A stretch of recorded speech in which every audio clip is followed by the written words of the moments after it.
Hi!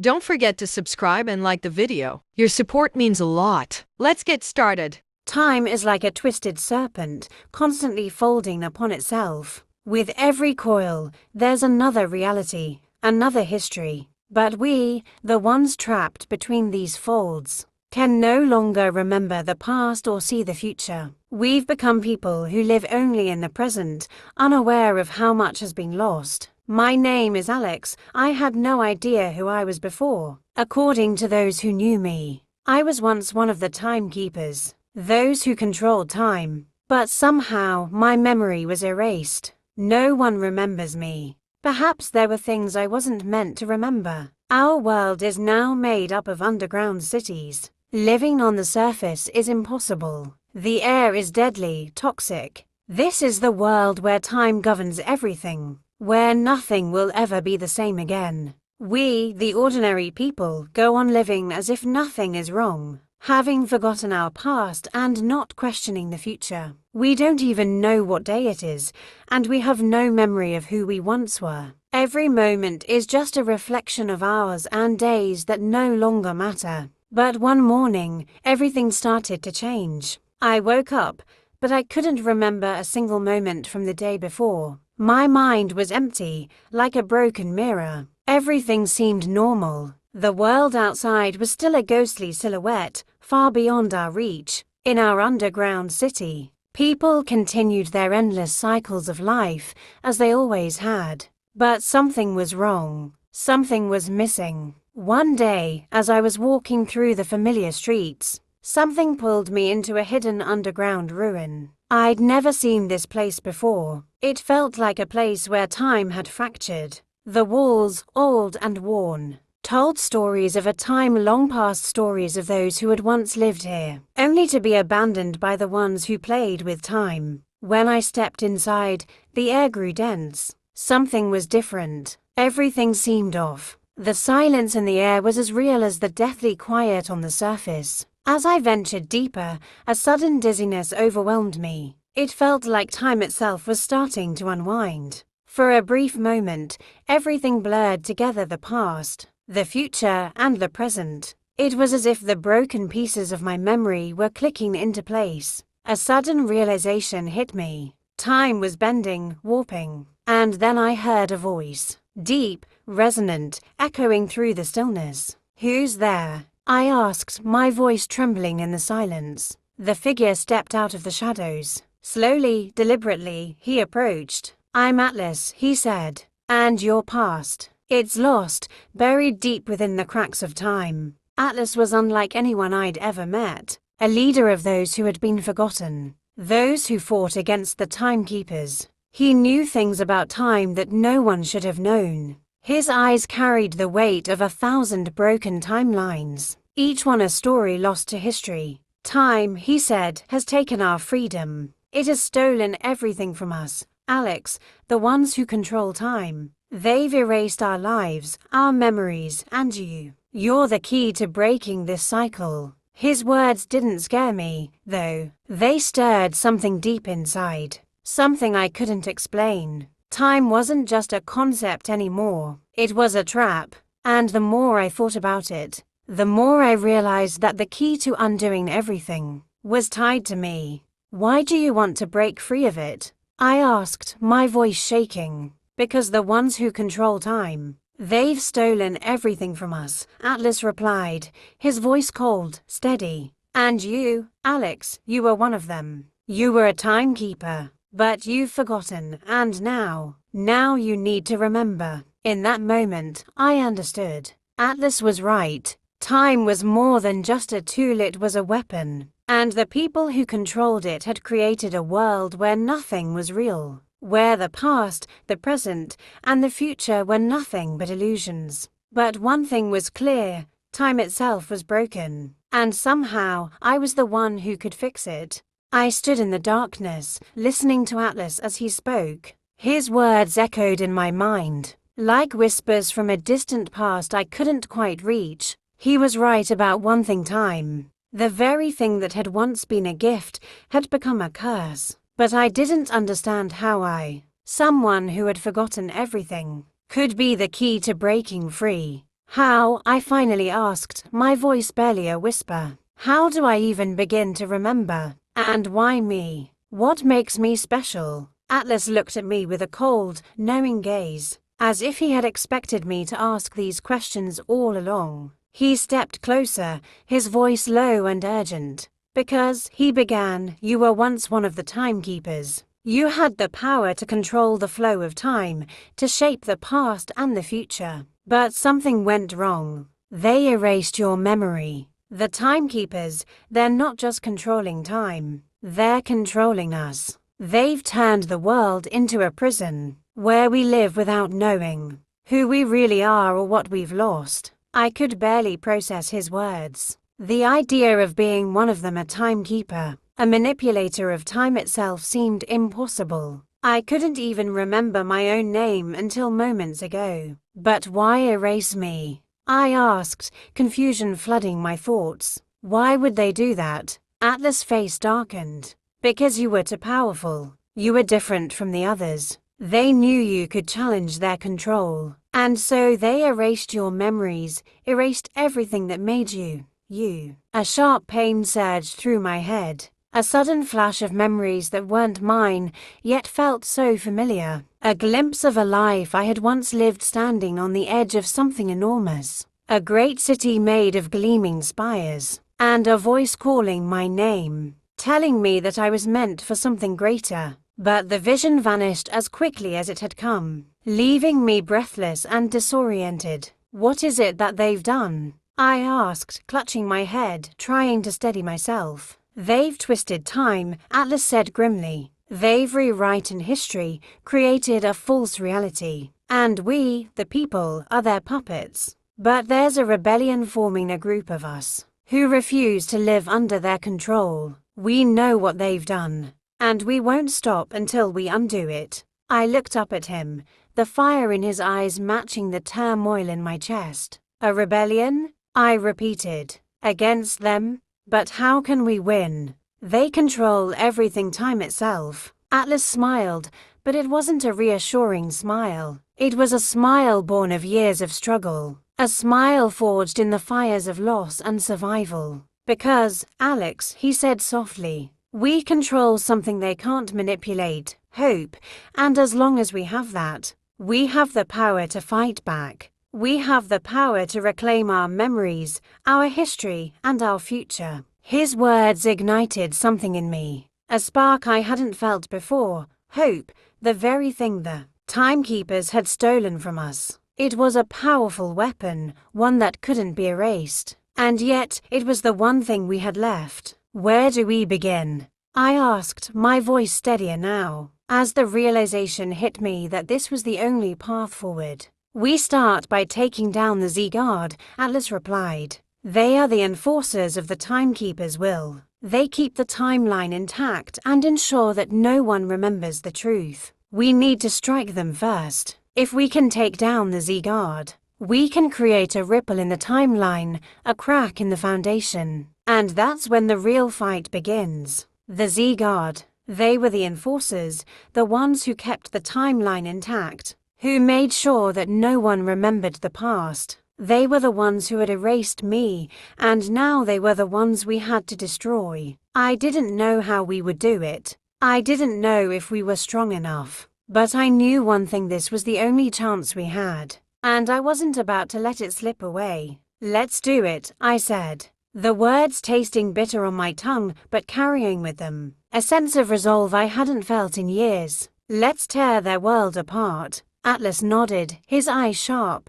Good, but remember this, Alix, time may be on their side. But we have something they don't. We have the truth. The rebellion had begun. And the world, our broken world, was about to change forever. The rebellion wasn't like anything I had ever imagined. It wasn't just about fighting or overthrowing a tyrannical regime. It was about bending time itself, manipulating it, breaking the chains that held us in place. The Timekeepers had created a world where everything was predictable, everything was controlled, but they hadn't counted on the resistance that was slowly building up from the shadows. Atlas led me through a maze of hidden tunnels beneath the city. our footsteps echoing in the dimly lit corridors. The air was thick, suffocating almost. But there was a fire inside me now, a burning need to uncover the truth and stop the tyranny that had destroyed everything. We were headed to the Time Tower, the heart of the Timekeepers' power, the place where they manipulated time,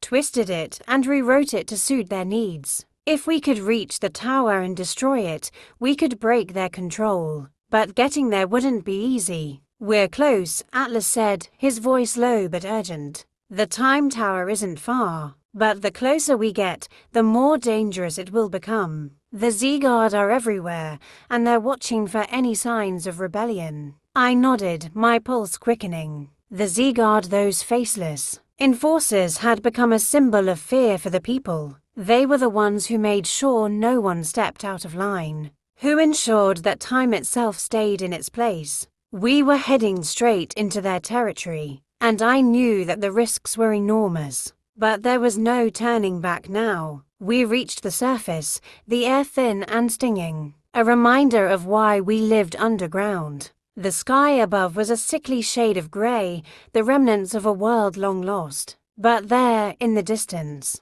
stood the Time Tower, massive structure that seemed to reach into the very fabric of time itself. It loomed over the city, its towering spires cutting through the clouds like jagged fingers, as if it were trying to hold the heavens in place. It was a symbol of control, of dominance, and it had to fall. "We make our way through the back," Atlas said, pulling me from my thoughts. "There's a hidden entrance on the east side. It's our only chance of getting in unnoticed." We moved quickly, blending into the shadows, avoiding the watchful eyes of the Z-Guard. Every step felt like it was taking us closer to the edge of a precipice, and I couldn't shake the feeling that we were being watched, that every moment we spent outside the safety of the underground was a moment closer to our inevitable confrontation. As we neared the tower, the world seemed to distort around us. The closer we got, the more the air shimmered, as if time itself were warping.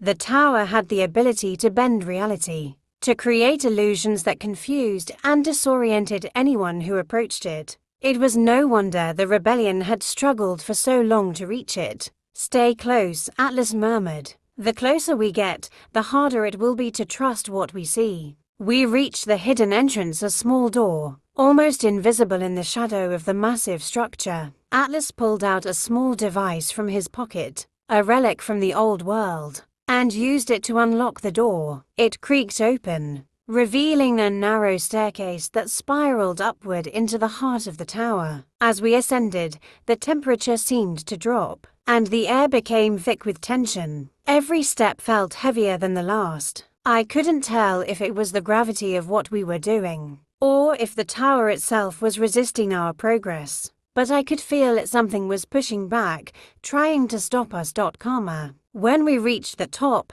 we found ourselves in a vast chamber. The core of the Time Tower, in the center stood a massive machine, its gears and cogs turning slowly, methodically. It was the mechanism that controlled time, the engine that powered the Timekeeper's grip on reality. And standing beside it was a figure tall, imposing, and dressed in the familiar black armor of the Z-Guard. "Welcome," the figure said, his voice cold and calculated. "I've been expecting you." My heart skipped a beat. How had he known we were coming? "We've been waiting for you," he continued, stepping closer. "Alix, the lost timekeeper. The one who will either save us all or destroy everything we know." The figure's helmet gleamed in the dim light, hiding his face, but I could sense the power emanating from him. He was no ordinary Z-Guard. This was someone who had a deeper connection to the Timekeepers, someone who knew far more than I was ready to understand.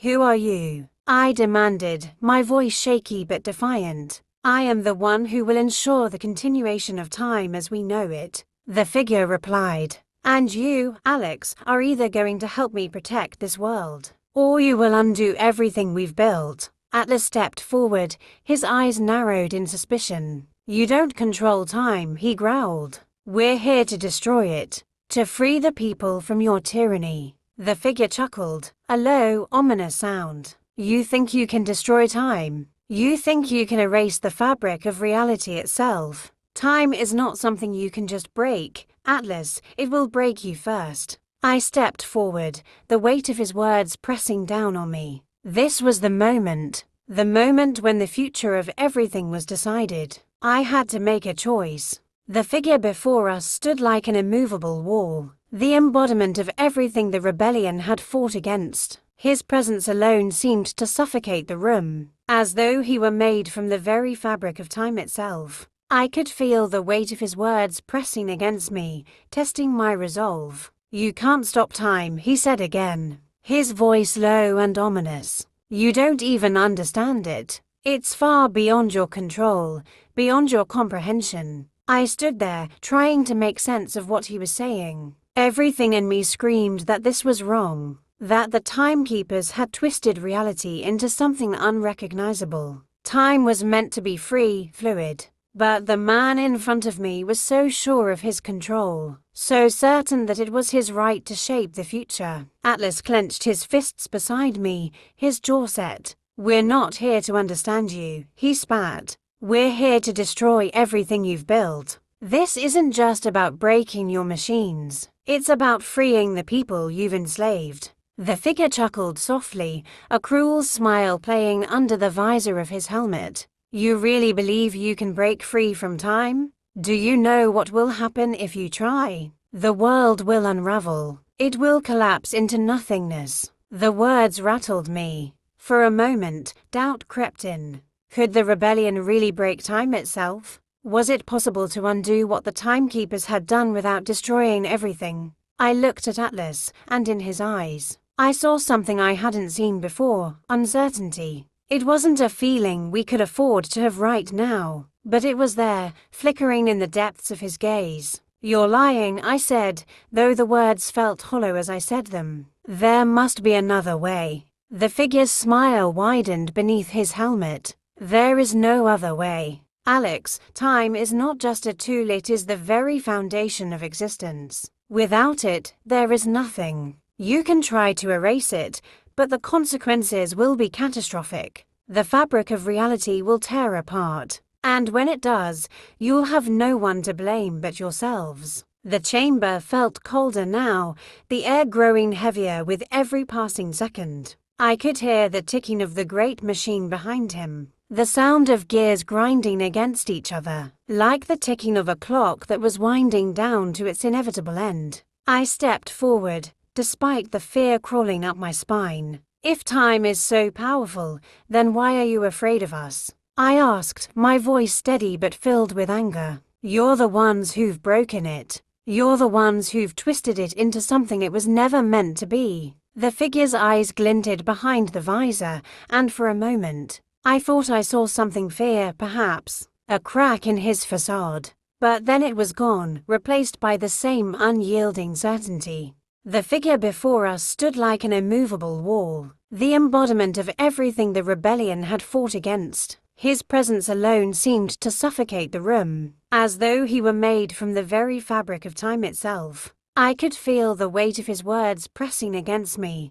testing my resolve. "You can't stop time," he said again, his voice low and ominous. "You don't even understand it. It's far beyond your control, beyond your comprehension." I stood there, trying to make sense of what he was saying. Everything in me screamed that this was wrong, that the Timekeepers had twisted reality into something unrecognizable. Time was meant to be free, fluid. But the man in front of me was so sure of his control, so certain that it was his right to shape the future. Atlas clenched his fists beside me, his jaw set. "We're not here to understand you," he spat. "We're here to destroy everything you've built. This isn't just about breaking your machines. It's about freeing the people you've enslaved." The figure chuckled softly, a cruel smile playing under the visor of his helmet. "You really believe you can break free from time? Do you know what will happen if you try?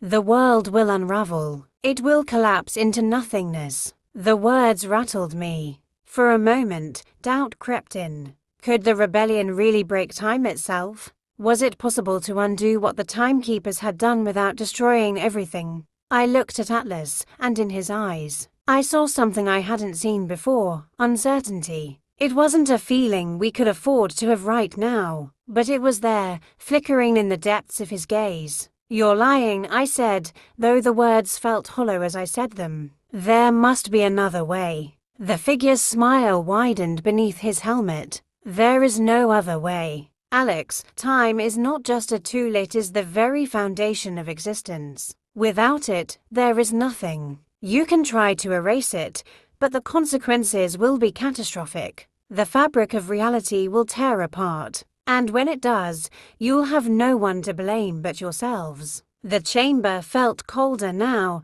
the air growing heavier with every passing second. I could hear the ticking of the great machine behind him, the sound of gears grinding against each other, like the ticking of a clock that was winding down to its inevitable end. I stepped forward, despite the fear crawling up my spine. "If time is so powerful, then why are you afraid of us?" I asked, my voice steady but filled with anger. "You're the ones who've broken it. You're the ones who've twisted it into something it was never meant to be." The figure's eyes glinted behind the visor, and for a moment, I thought I saw something: fear, perhaps, a crack in his facade. But then it was gone, replaced by the same unyielding certainty.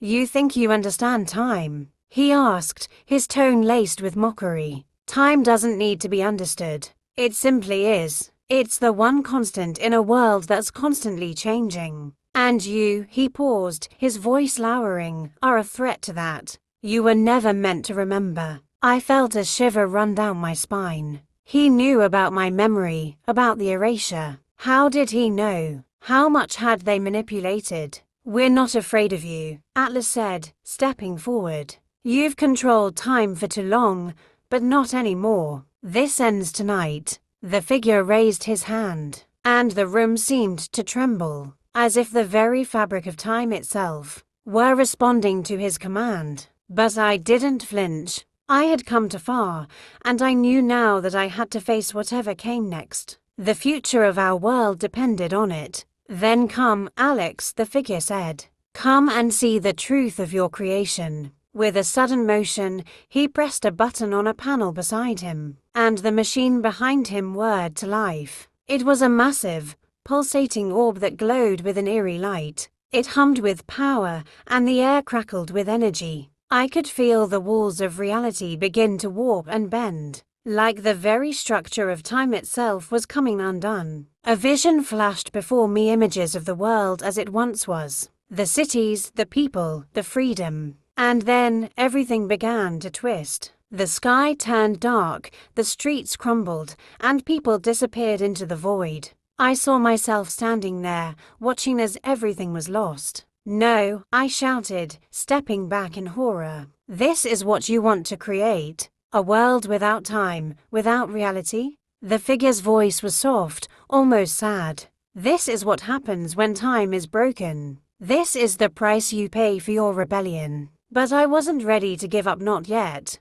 I couldn't let this happen. "Time isn't the enemy," I said, my voice shaking but firm. "It's the way you control it. The way you've taken it from us." I turned to Atlas. "We don't need to destroy time. We need to free it." Atlas met my gaze, and for the first time, I saw the same realization in his eyes. We didn't have to erase everything to set things right. We just needed to break the cycle. We needed to give people the freedom to choose their own destinies. I reached forward, my hand touching the machine. The pulse of energy surging through me. The vision of the broken world blurred, and I focused on the one thing I knew to be true: hope. We could rebuild. We could give the people back what they had lost. With a final push, I activated the machine. Time itself fractured. The machine shattered, and the walls of the time tower crumbled. The air hummed with a new energy, and reality itself seemed to reset.